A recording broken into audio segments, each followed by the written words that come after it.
ஏன்டா இந்த கோவிலுக்கு போகணும்னு ஆயிடுச்சு. அத்தை வந்து சிவராத்திரிக்காக அவங்க கோயிலுக்கு போகலான்னு சொல்லி கூப்பிட்டுருந்தாங்க. அவங்க வந்து ஊர்லேருந்து இந்த பஸ்ஸில் தான் வந்தாங்க. நானும் அவங்க கூட ஜாயின் பண்ணிக்கிட்டோம். நானும் பாட்டி தங்கச்சி தான் போயிருந்தோம். லிட்ரலாக அந்த கோவில் பக்கத்தில் ஒரு கடை கூட இல்லை. ஏதாவது அவசர ஆத்திரம்னா டீ கடை கூட இல்லை அங்கே.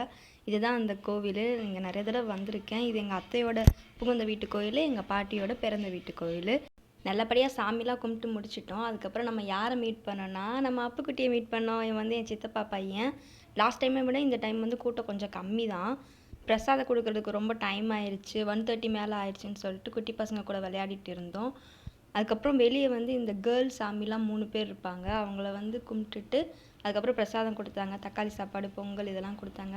இந்த ஊருக்கு வந்து டைமுக்கு தான் பஸ் வரும். நாங்கள் அந்த பிரசாதம் சாப்பிட்ற டைமில் பஸ்ஸு வந்து போயிடுச்சு. அதுக்கப்புறம் இந்த விளக்குக்கு வந்தால் போடி பஸ் எதாவது வரும், அதில் ஏறி போயிடலான்னு சொல்லிட்டு இங்கே வந்து நாங்கள் வெயிட் பண்ணிகிட்டே இருந்தால் ஒரு பஸ்ஸு கூட வரல. நல்ல வேளை அந்த வாட்டர்மெலன் விற்கிற ஒரு அம்மாவும் அப்பாவும் சேர் போட்டு வச்சுருந்தாங்க. லஞ்ச் டைம்ன்றதுனால தான் ஒரு பஸ் கூட வரல போல். அதுக்கப்புறம் செம டென்ஷன் ஆயிடுச்சு. அதனால் ஆட்டோவில் வந்துட்டோம் வீட்டுக்கு.